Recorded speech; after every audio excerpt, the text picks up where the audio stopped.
Gusto mo ba mag-invest sa cryptocurrency or sa stock market? Nako, yan ba ang katanungan mo? Kung gusto mo masagot yan, you got to finish this video. Videos that will make you wealthy and debt-free. Hi there, this is Shing Kitan, your pambansang wealth coach. Thank you very much for tuning in every 8 p.m. po. Nag-upload kami ng panibagong video to teach you on how to become wealthy and debt-free. Crypto or stocks? Yan ang pag-uusapan po natin. Ano ba yung best investment decision? Alam mo, marami pong taong naguguluhan po sa ganito pong mga investment na ito. As a matter of fact, pero bago pa natin pag-usapan ang investment, kung ano mas maganda yung crypto or stocks, isa-isahin muna natin. Let's talk first about the stock market. Ano ba talaga yung stock market? Ang stock market po is you are buying a portion of a certain company, a publicly listed company. Ang mga kumpanya kasi meron po tayong tinatawag na private corporation and public corporation. Ang private corporation, sila pong nagmay-ari. Ilan lang toong tao nagmay-ari. Ang public corporation, sila pa rin ang magmay-ari pero binigyan na nila ng karapatan ang mamamayang Pilipino, ang masa po, na makisali at makilahok sa pagbibili po ng tinatawag na shares through what we call as a broker. Sino po yung broker? Ang stock market of the Philippines. Ito po yung tinatawag na publicly listed sa PSE, Philippine Stock Exchange po. So, doon po tayo hahanap po ng mga brokers, ng mga representative at doon lang po kayo makakabili ng shares ng mga kumpanya. Hindi nyo to mabibili kahit saan. Mabibili nyo na lang through the brokers. At may mga brokers na po dyan. Saan nyo makikita ang mga legitimate na brokers? Sa pse.com.ph. Doon kayo maghanap ng legitimate brokers. That's number one. Let's talk about cryptocurrency. Ang cryptocurrency po ay similar to the stock market. Ay bumibili rin po kayo ng shares, a portion. At ito naman po, ang binibili nyo hindi kumpanya. Ang binibili nyo naman po ay tinatawag nating currency. There's what we call as the physical currency and the digital currency.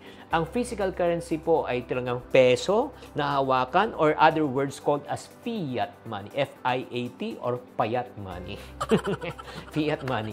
Ang digital currency naman po ay nahahalin tulad po para mas mabilis pong natin tignan ay yung GCash or Maya. Wala na siyang physical pero pera rin po siya pero digital form. Sinesend na lang tayo via SMS or short messaging system.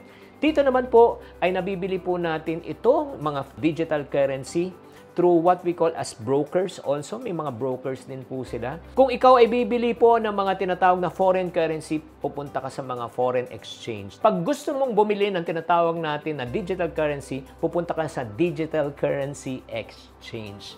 At maraming mga popular po na mga digital currency exchange tulad ng Binance Worldwide ay tinatawag na coins.ph. And I'm stating these two companies for educational purposes only. Okay? So, right now, kung bibili po kayo, dadaan po kayo sa mga digital exchange currency or companies na ito. Ano po ang pros?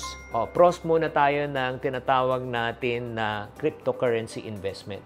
Number one, high potential growth. Kung i-compare natin sa stock market, merong talagang tinatawag na jackpot. Just to give you a perspective po, ang Bitcoin, ang isa sa pinaka-popular na cryptocurrency na parang pinipeg na sila as dollar. No? Sila kasi yung pinaka-OG. Noong 2010 po, lumabas lang to ng less than 10 cents. Walang halaga. 10 cents, 10 US dollars. Siguro mga 50 pesos. Nag-peak siya ng almost, noong 2021 ng almost 70,000. Woo! 70,000 US dollars per Bitcoin. So, in other words, sobrang laki. Imagine mo from 10 cents, ilang X yan? Siguro, basta, I can lose count. Next naman po, ang sa cryptocurrency rin po, decentralized po ang nature. Ang big say decentralized po, wala pong kumukontrol po sa kanila na bangko, na body. In other words, it's directly transacted through what we call as the blockchain technology. Ano ibig sabihin ng blockchain technology? Ito po ay safe and secure, encrypted, and then marami pong nagve-verify na tao in order for them to really verify that this is a legit transaction po. And then, you can transact 24/7, Monday up to Sunday. Walang sarahan, wala pong holiday, walang lahat. Because, yun nga, nasa ano lang siya? World Wide Web. Ano naman po ang cons nito? Ang cons po, babala sa mga hindi po kaya sa mga high risk, no? Because ito po ay isa sa pinaka-high risk na mga investment. Kung hindi nyo kaya talaga to lose this amount of money, never invest in this type of mga cryptocurrency. because nga mataas ang risk na mawala siya. And then next, wala siyang regulatory body to, kunyari, may nagnakaw or let's say may nawalang pera, sino hanapin mo? Wala. It's your own wallet, it's your own responsibilities. At the same time, syempre, bago pa tong industry compared to what we call as the stock market. So right now, let's look at the stock market investment. Let's look at the pros. The pros naman. Ang kagandahan po nito, regulated po siya ng mga companies, ng SEC, Security Exchange Commission. Number 2, established na po yung mga kumpanya, matatagal na, may historical data na, stability. Ano naman po ang cons ng pagdating ng stock market? Kung ikukumpara mo sa growth, wala pa rin tatalo sa Alaska. Hindi, wala pa rin tatalo. Siyempre, sa crypto, ang lakas eh. Sobrang lakas talaga. Kaya that's what makes it very attractive and exciting for mga high-risk investor. Pero ito lang, moderate growth. Tapos, may fluctuations din sa market. At the same time, depende rin sa economic history. And masyado ring apektado pag may nangyayari po sa tinatawag nating political situation and economic situation of a country. Yun po ang sa stock market. Kaya ang gusto kong malaman bago pa tayo magpatuloy kung ano talaga mas maganda, tanungin muna natin si Angelita Saplot, si Ramon Blue at si Lizelle Clarino. Kamusta na kayo?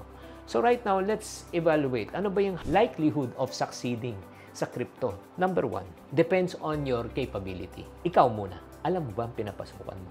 Please, kung hindi mo alam ang crypto, huwag ka muna pumasok. Pag-aralan mo muna. Bakit? Imbis na kumita ka, baka malugi ka pa. Number 2, depends on the market. Diba? Sentiment. For example, as of this recording, October 6, medyo sideways pa rin ang crypto. Hindi pa rin talagang nakakabawi. Almost, I think, magto 2 years na. Medyo tahimik po. Hindi pa rin talaga nakakabawi. Tapos, syempre, may risk pa rin siya na baka mawala. Lalo na kung ikaw ay nakabili ng tinatawag naming basura na investment. Diba? At syempre, kailangan mag-ingat din po kayo sa mga tinatawag na mga crypto scams. Ang dami po niyan ngayon. Kaya nga, nagpapanggap sila, na legitimate sila, tapos pagbili mo, bigla na silang nawawala. Ang tawag namin doon ay rug pull. Oo. And then, let's look at the likelihood of success in the stock market. I-check nyo na lang based on historic background, at the same time, long-term na talaga, at medyo mas stable na siya compared to the crypto. And then, also, meron din bang mga bad apples sa mga stock market? Meron din. Kaya kailangan pag-aralan nyo rin bago kayo pumasok. No? Kaya ultimately, ano ba talagang babagay sa iyo? Number 1, again, ang unang tanong, ano ba ang risk preference mo?